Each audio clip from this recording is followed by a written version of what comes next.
eat less fuel, and so the Mustang, without being much bigger than the Spitfire, for instance, was able to go to Berlin and back on internal fuel plus a drop tank, what things that the Spitfire was totally unable to do. It was a long-range aircraft because of its wing design.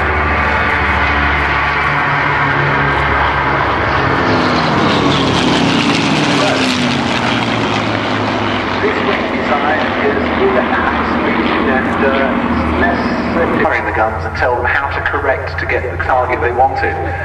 That meant they had to be very maneuverable low down because they had to be in and out of where they needed to be. They were in the danger area, in small arms fire range, so they had to remain very, very maneuverable. Now at the moment we have them just nicely tootling around. They're such a lovely aeroplane to fly.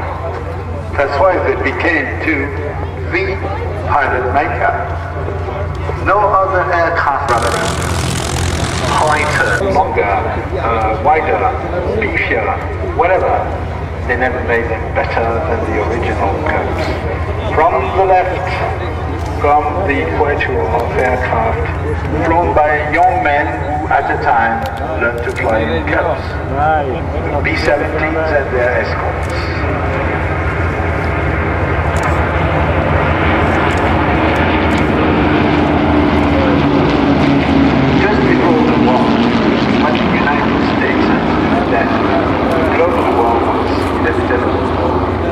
They set up a base, mostly the discovery for those young people being selected. The discovery of flight was through Piper Cubs.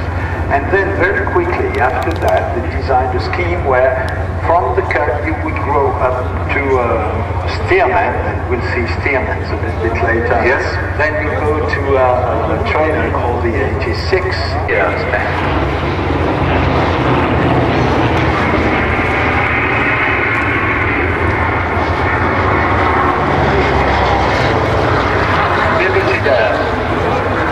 And very low, pinkly French B-17.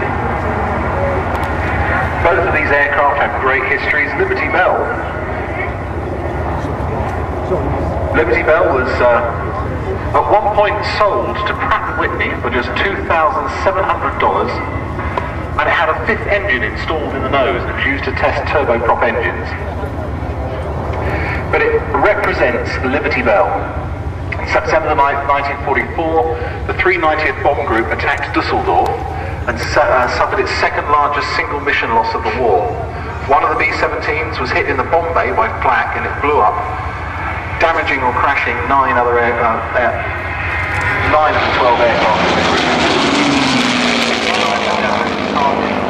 One flew 2 hours with a single engine and landed at Paris. Another one landed in Belgium, and one struggled back to his home base and landed long after the other 39 B-17s had returned from the mission. The one that came home was Liberty Belle, and she went on to complete 64 missions. Now the aeroplane's been brought here today by its owner, Ed Brooks.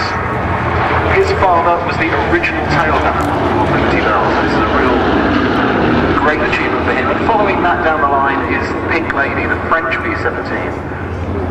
This aircraft is a genuine World War II veteran, having done 6 missions. And look at it well, because well, the nicest, not the most beautiful B-17, technically speaking, B-17 flying in the world. Pink Lady could be forever grounded in a building built at La Ferté-Alais near Paris. From time to time it will be taken out. Engines will be exercised and it will be taxied, but probably no more flying for this. And this is a nightmare.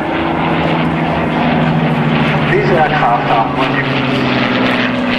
Of course, this kind of living monument requires crews. And an afternoon like that requires incredible efforts in terms of knowledge, know-how, work, huge, and it's everything multiplied by 4. And to keep them in flight is an adventure in itself. Pink Lady is flown by André Petinet and his crew, and André is now 74. André was chief pilot for Air Inter, French domestic airline. men who worked a lot to develop auto land in daily operations in airline. He was one of the first to practice automatic landing with Dassault Mercure à terre. And after a superb career as an airline pilot, he became this B-17's father. And while the two Mustangs are doing well, André is now maybe somewhere in South, because he knows this could be his very last Duxford show. And it's all tragic. The problem is today you can't find pilots, for instance, able to fly the B-17 just like that. Look at this duo of P-51s. Number 2 is Kenton, is to the wing of leader.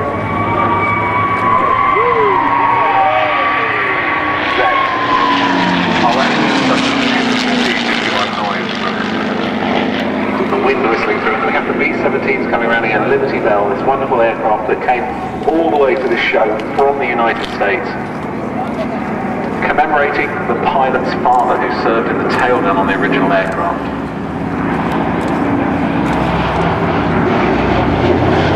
And with the former IGN Pink Lady behind, a lot of the B-17s flying today, several of them owe their survival to having been used by the French Institut Géographique National.